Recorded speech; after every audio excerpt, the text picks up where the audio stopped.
Hiya. We're just doing a little, what is this? This is Zoom, isn't it? Not Skype. We're just doing a little one-on-one conversation with Steve Mingle, big Frank fan, as we lead into the 10th anniversary of Chris's, Frank's death. We're just here to talk for, I don't know, maybe a 30-minute conversation and some recollections and some thoughts.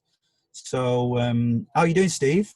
Yeah, I'm great, thanks. Yeah, in good form. Yeah, considering the circumstances. Yeah, you're looking like you spent the entire day assembling all your Frank merchandise. Well, not quite the entire day, but I managed to piece together quite a few bits and pieces to fit in with the theme, you know. Yeah. So, do you just want to give us a potted history of your connection to Chris and Frank, and where that would start and where it would end? Yeah, sure. It's I guess it started in his first incarnation, you know, sort of late 80s, when I would have seen him quite a few times. I wasn't living in Manchester then, so I missed out on things like his Piccadilly radio show and that kind of stuff. But I saw him live 2 or 3 times. I bought his fan. You remember his fanzine, Rodney, that they used to sell at Main Road. Contribute to that. Yeah, that was a great read. Actually, I used to find that absolutely hilarious. But then he had his big period off and came back in the mid 2000s, and we started going to watch him again. And the way I got to know Chris was at one of Frank's gigs, which was a venue he used to play quite a lot in Kentish Town called the Bull and Gate. You've probably been there yourself, Dave. Oh yes, I have. It was not that well attended, as was the case with quite a lot of Frank's gigs, and maybe 30 or 40 folk there. And I was with my mate, and there were a couple of support acts, and we thought, well, there's not going to be a stage entrance. So Frank, the guy who plays Frank, has got to be in here somewhere watching the support bands. So we sort of cased the joint and had a good look at everybody and tried to sort of make a short list of which of them it might be and see if we could work out which one disappeared when Frank came out of the stage. And when Frank did come on, we spotted straight away that he was wearing the same shoes as this guy that we'd had on our shortlist. You know, he was wearing Doc Martens shoes, and he was the right build for Frank and everything. So we absolutely nailed it. We knew exactly who Chris Sievey or who the person inside the head was. Then we didn't know he was called Chris Sievey. We just would recognise him if we saw him again, and we did see him again about half an hour after the gig, because we went to a pub for a drink, and lo and behold, he's sitting there with his then girlfriend. So I literally went up to him and said, "You are Frank Sidebottom, and I claim my £5." And he fessed up, and that was it. So from then on, we had a sort of a quasi relationship. And when I saw him at future gigs as Chris, I'd always just give him a knowing nod, and he'd nod back. But obviously, we never spoke about looking forward to seeing you tonight or any of that kind of stuff. So I kept it as separate as it always had to be. Yeah, because he was very protective. I would say 99% of the time. But I guess when someone walks up to you and says, "You're the guy," it's a fair cop, Gov. There's not a lot you can say, really, is there? Yeah, no, I told him it was the shoes that gave him away, So and he just laughed. And as you say, fair cop, mate. Yeah. So 10 years since Chris died. We were hoping to hold what I would call a flesh and bones event, a 2-day event in Timperley. Plans were well underway for that, but unfortunately, due to the COVID-19 situation, that's had to be shelved. In lieu of that, we're going to try and run this. We're not going to try. We are going to run this virtual celebration.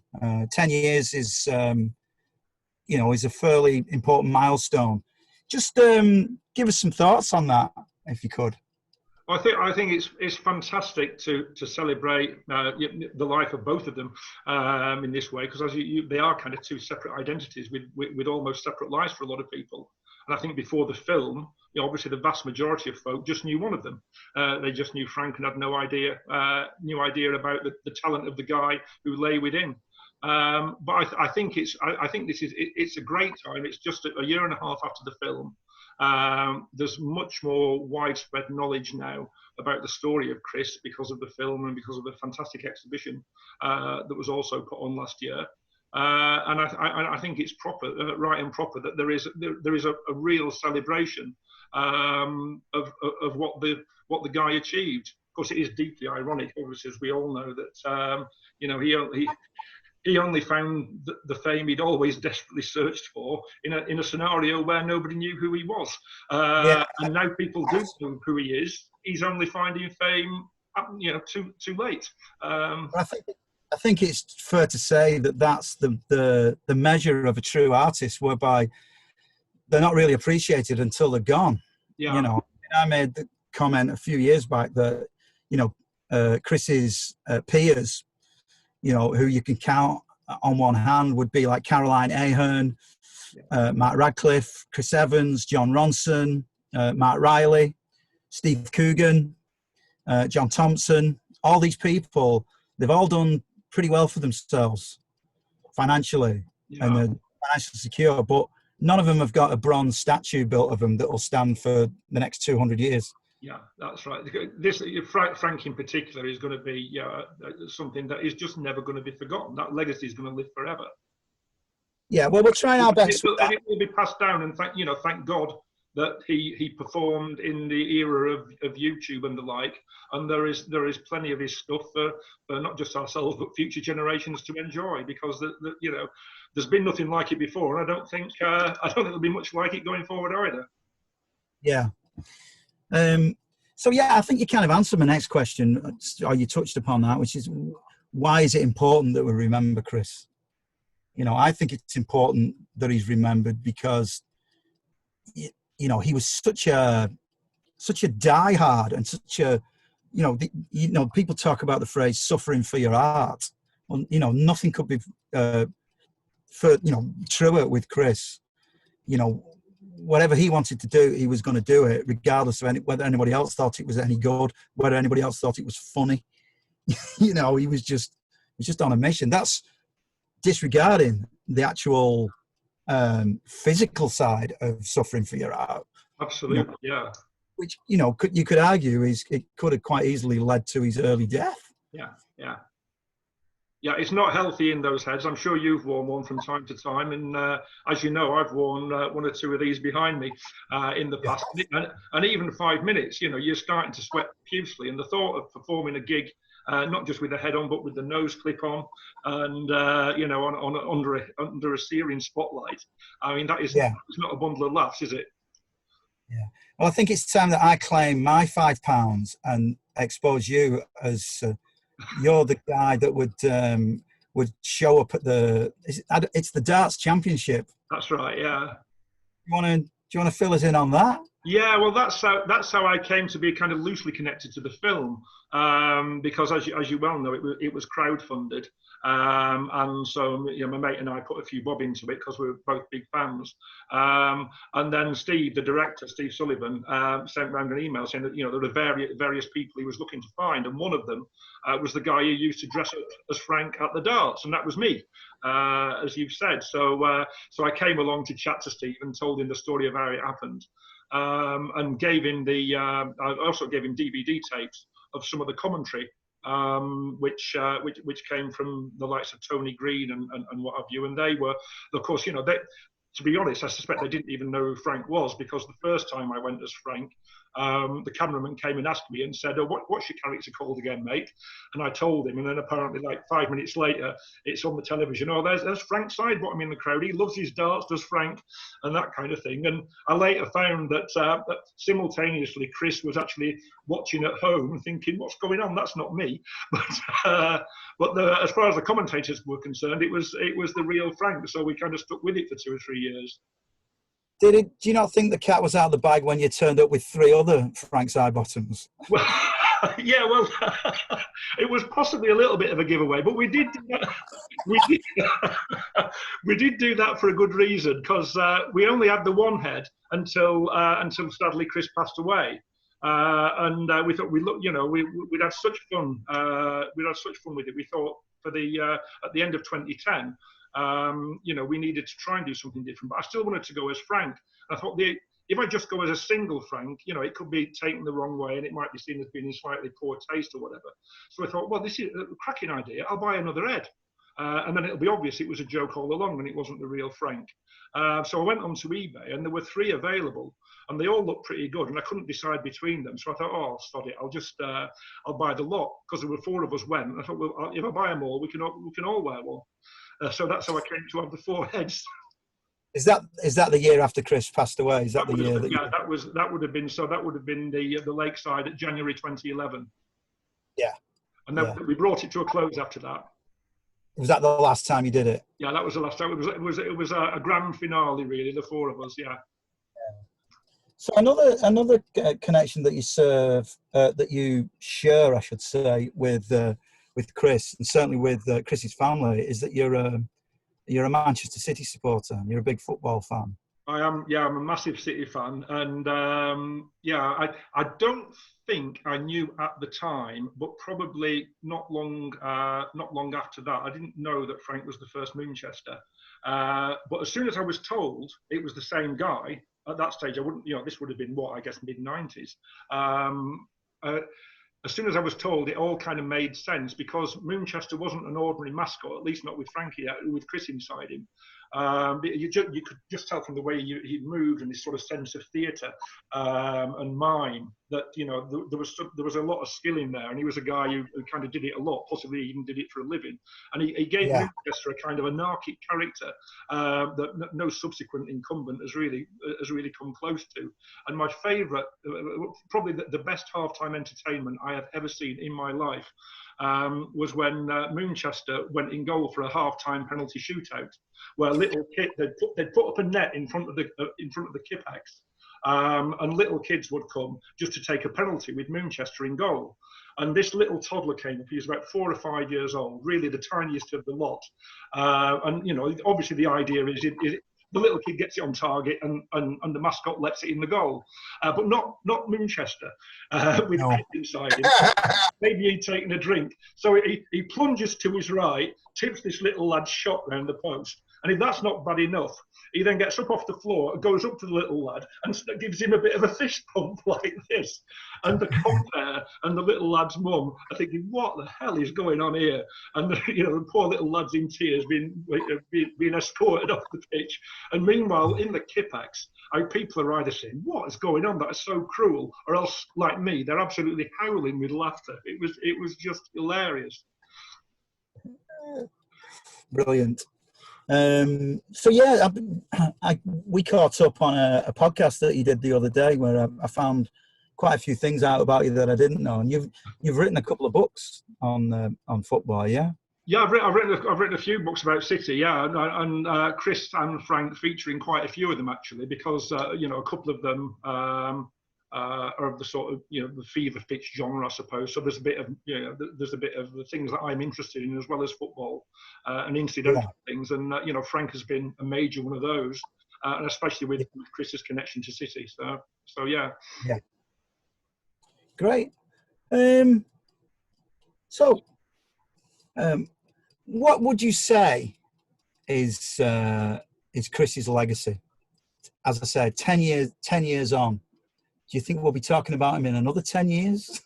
I would say 100% yes. I would say, because you can never call any individual absolutely unique, but that mentality of, I'm doing this because I want to do it, and that kind of disregard, sometimes irresponsible disregard for the financial consequences, just kind of, if you like, art for art's sake. This is what I think is going to be funny. This is what is going to keep me entertained. Hopefully other folks are going to like it, but I don't really care if they don't. There was always that kind of sense about it. He was going to do what he wanted to do, and what a way to live your life. And because people just don't operate like that in the mainstream world. So I genuinely think, as I said at the start, I think more and more people will discover the madcap genius of Frank, and it is genius. I think, fingers crossed, we could be talking here in another 10 years' time. I mean, he's very much, he's a divisive character, and he polarizes people. Chris said to me one time, he said that his manifesto for Frank was, how much of your time can I waste? And what he meant by that was, he would just, if you deconstruct a song like, guess who's been on Match of the Day? You have in your big shorts. It's funny for like a certain length of time, but Frank would take it and take it till it became irritating and wasn't funny anymore. And at that point, that started to get funny to Chris, like laughing on the inside, you know. Yeah. And I also think that Frank was a reaction to trying so hard to be a pop star with the Freshies, trying every which way to make it as a bona fide pop star. It wasn't working, and I think the Frank thing was just a big sort of, you know, screw you, I'm gonna do this, and I don't think he ever for a minute thought that it would catch on, but it did. Yeah, it's like, he was. Well, as the film documents, and you know more than I and more than most people. You know, he had such rotten luck with the Freshies, didn't he? You know, it's not like they weren't a band with a lot of ability, and you know, with a following wind, they could have done ever so well. Yeah, I mean, that happens to so many bands, though. For every band that breaks through, there's 100 that don't break through that are equally as good. Yeah. You know. So we talked about football. We talked about darts. Just referring to my list. That's masterful. I'm at the bottom of my list. Is there anything? How did you come in the first instance? Because obviously you're super close to Frank and been involved in so much of the stuff, the great stuff that came out last year. But what's the origin of all that? I'm just a massive fan. Basically, I found out about Frank through a friend in the mid '80s, '86, '87, something like that. I just thought, what is this? And just fell in love with the whole thing and really educated myself. And then we used to go to all those gigs, those Timperley Labour Club lectures that he would put on, that he would also do in Liverpool, which was close enough for me to go to. And he would also do them in St Helens, which is even closer to where I live. So we ran 3 times a week. We'd see him in Timperley, Liverpool and St Helens on like a Wednesday, Thursday and a Friday night or whatever it would be. I can't remember. So and then slowly over the years kind of got to know him a little bit. A couple of things happened, occasions happened, and he ended up, I made my own head, as everybody does, and at the time I had a shop in Affleck's Palace and the head was on display. We had a punk rock shop at a time when it wasn't really cool to have punk rock. Subsequently, we went bankrupt, but at the time we had the Frank head with spiky Sid Vicious black hair. And this guy came in one day and he goes, "That's Frank Sidebottom's head." I'm like, "Well, it's not actually Frank Sidebottom's head, it's my head." But yeah, he goes, "My mate's Frank Sidebottom. He'll like that. I'll bring him in." I'm like, "Yeah, whatever." Yeah. And then lo and behold, like within 2 weeks, Chris came in with this bloke and he's like, "Yeah, it's good that. Can I borrow it?" And I'm like, he said, "Oh, I'm doing an art exhibition at Stockport Library. There's going to be an installation. There's going to be a shed. And I don't want to put my head in there. But could I put your head in there?" And I was like, "Yeah, if you want." And he gave me his phone number and that happened. And then fast forward over the years, a couple of things happened where our paths crossed. And then he ended up, in 2005, he ended up coming and compoing an event that we put on. And we hadn't seen Chris for years. And I mean, since the late 90s. And I rang this phone number and it was Patrick Gallagher. And we said, "Would Frank be interested in coming and doing this concert?" And he's like, "Yeah." And I said, "How much will it cost?" And he was like, £100. I was like, "Right, you're on." And that's one of the things that we're going to show on Saturday night is Frank's comeback gig from 2005. And fantastic. A friend of mine who I'm in a band with, his brother, who's actually from Wigan, but he lives in Las Vegas. He's been furloughed, as everybody is. He works in the tech industry, and he's a Frank fan.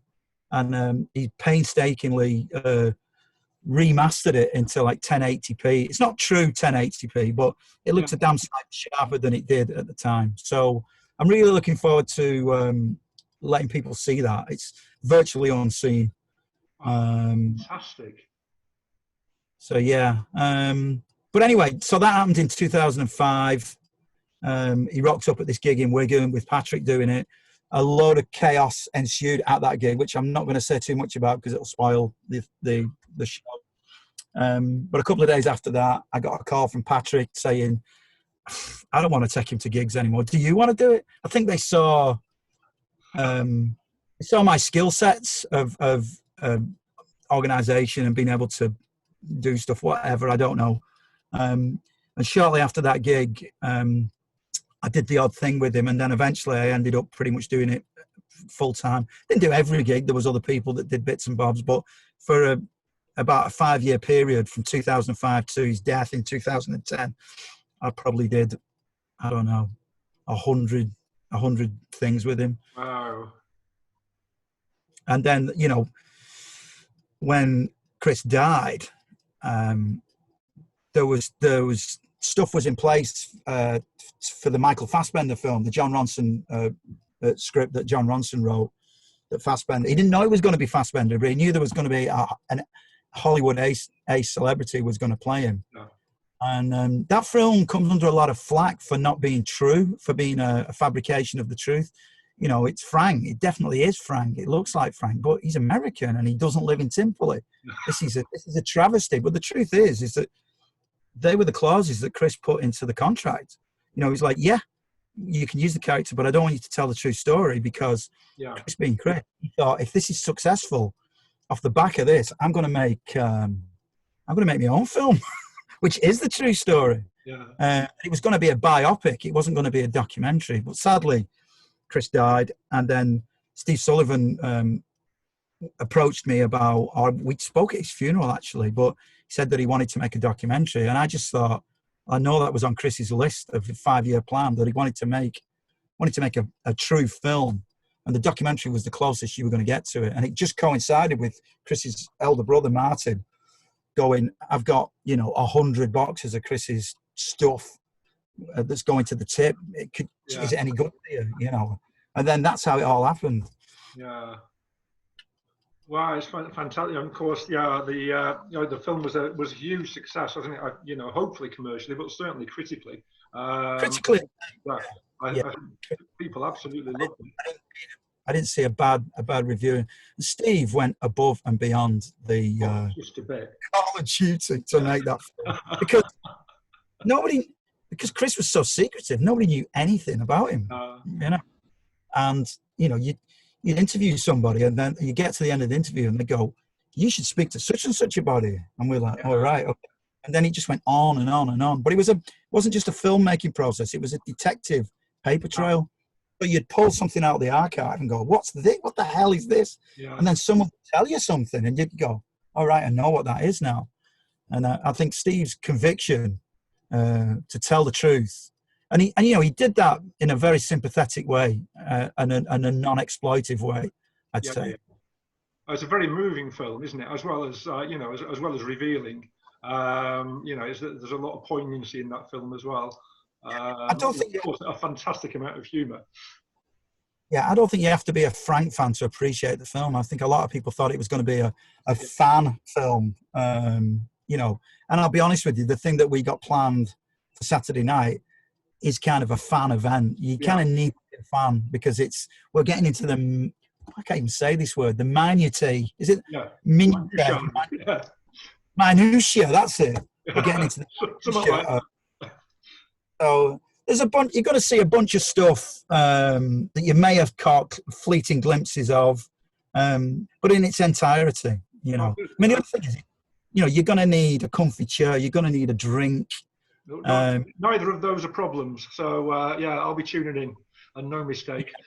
And also, fingers crossed, I got slight worries about bandwidth and things like that, but I don't really know what I'm talking about. So if it's heavily, I'm slightly worried that, Frank might break the internet. Who knows? You wouldn't put it past him, would you? Sorry? You wouldn't put it past him. Yeah, but hopefully it will be, once it goes out live, if there are any problems, it will be up there until the internet goes down. It'll be up there forever, or certainly a good little while. That'll be cracking. Very best of luck with it. Yeah. Anything else you want to talk about while you're here? Well, I suppose the only other thing is quite poignant, actually. But and it's one. You know, if I had one minor gripe with Frank, it concerned a time he used to sell quite a lot of stuff on eBay, as himself. And I got suckered in to buying or attempting to buy this kind of bespoke DVD, where if you won the auction, he would record a DVD with contents of your choosing and give you a personalised intro and all that. And I thought, oh, I fancy some of that. So I can't remember. I might have paid about 50 quid for this thing, and it would have been October 2008. And after about 6 weeks, I'd heard no. So I just sent him a little gentle reminder, and then another little gentle reminder, and another one. And then I started to get a little bit more edgy. And by December, he wrote back to me and he said, send me your phone number and I'll ring you for a chat. I've still got the email trail here. And you'll get a bonus DVD for me being so late. And I thought, oh, fantastic, happy days. But of course, he doesn't ring me. There is no chat. And, a couple of weeks later, it's getting on towards Christmas. And I just say, look, mate, I'm coming to your gig next week. And, if I don't hear from you before then, I'm going to assassinate little Frank. So he comes back to me straight away the next day and says, oh, how about me doing a DVD of the concert I'm doing next week? It's been professionally done, but not for release, and we'll do a couple of extra bits. And say, oh, that's great, fantastic, see you at the concert.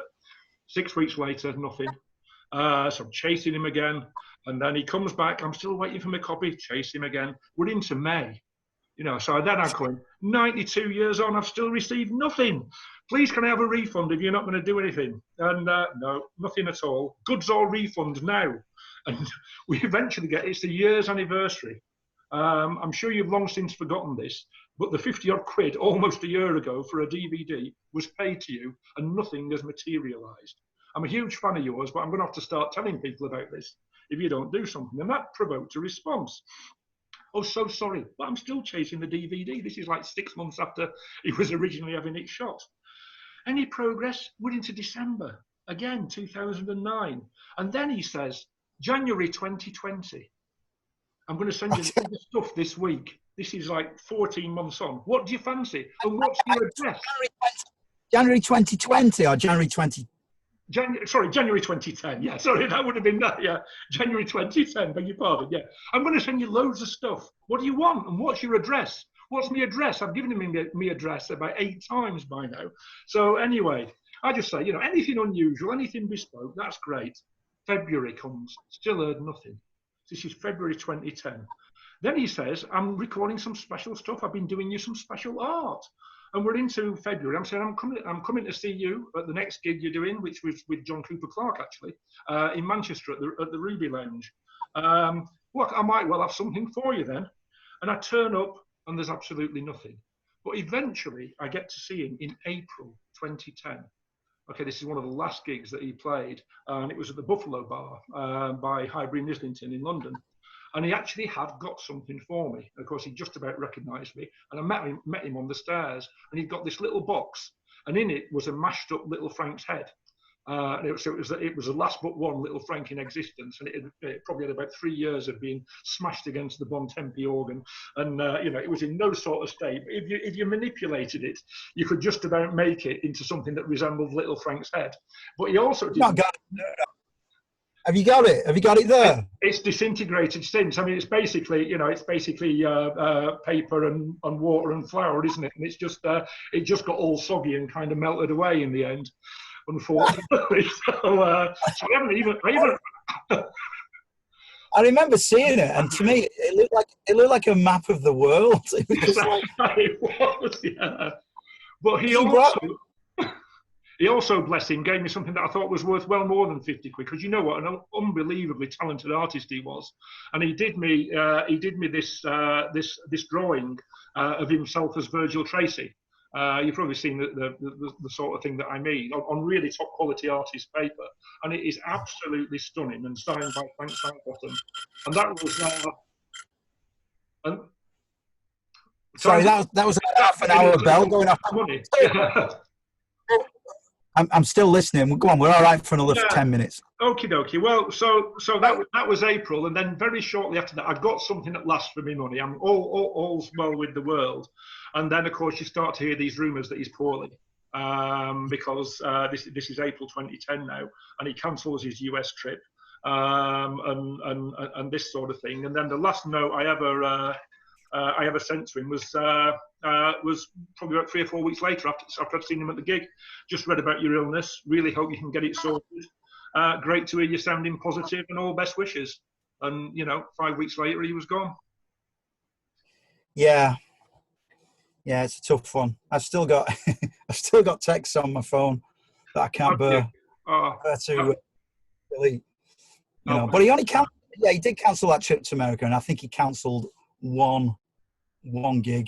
Yeah. Apart from that, he just worked right till the very end. Yeah. I'd just like to add about the, Frank and Chris was renowned or infamous for, people sending him money for things and him not being able, for whatever reason. And I honestly don't think he was any malice in it, but it was murder for not being able to send stuff, but hanging on to the money, which leads to, what we're doing now with 1137, which is was Frank's. Well, it was actually it was to do with the Freshies original. The name 1137 comes from probably founded in about 1982, 83. He would start using that, but it was very much a Frank thing. So, as the kids, Chris's children, have wanted to, start to produce stuff again, it seemed fitting that we would call it 1137.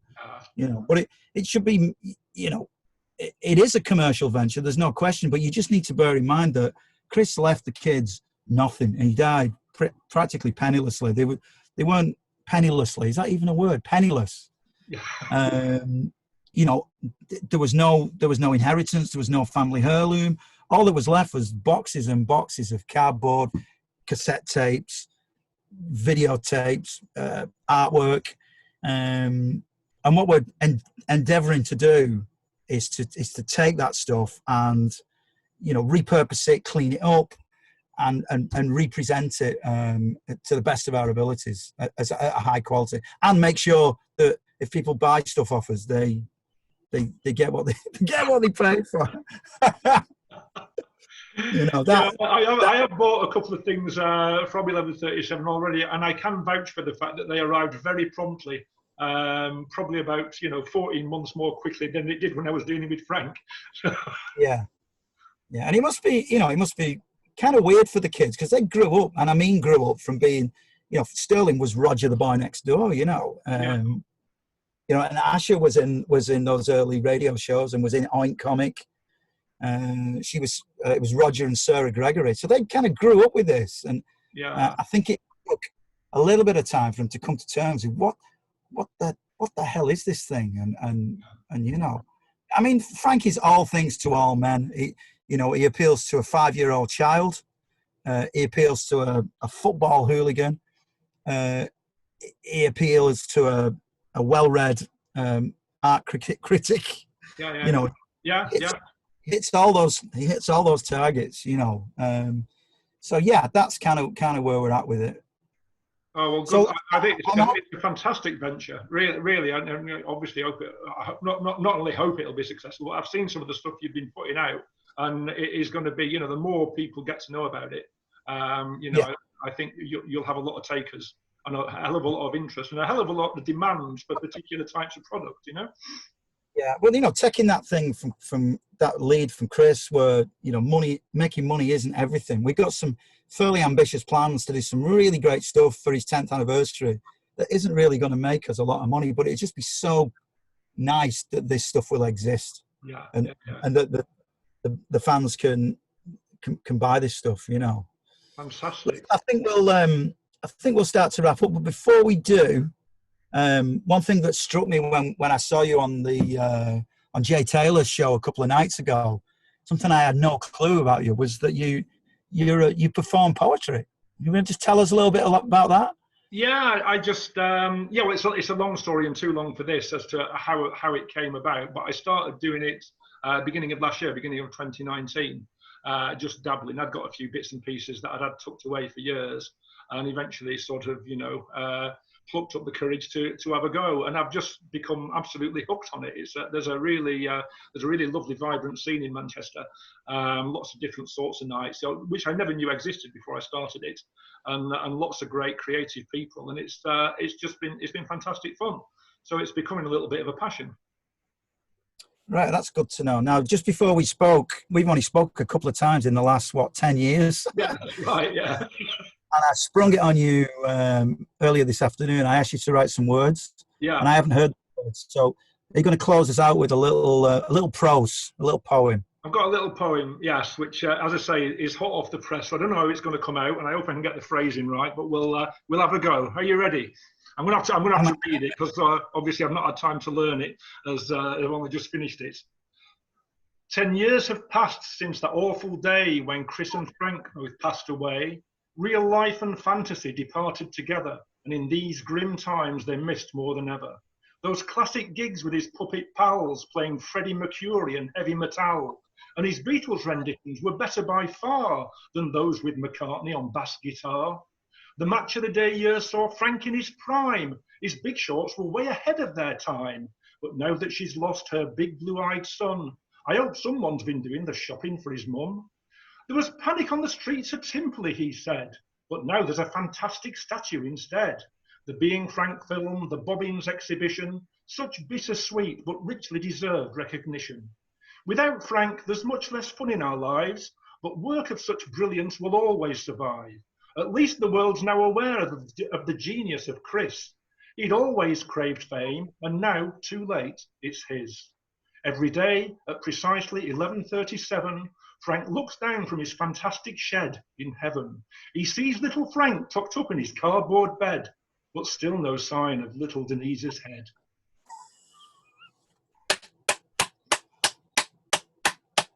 Brilliant. And you just wrote that, seriously? You wrote that in about 3 hours or something? I did that this afternoon, yeah. Amazing. Well, I can't top that. That's fantastic. Thanks for taking the time to talk to me, and hopefully we'll do something again soon. All right. Would love to. Really looking forward to the show on Saturday. I'll be tuning in with a few bottles of beer and a nice comfy sofa. Hope it goes down a storm. I'm sure it will. And see you soon. All right. Thanks very much, Steve. Cheers, Dave. Take care.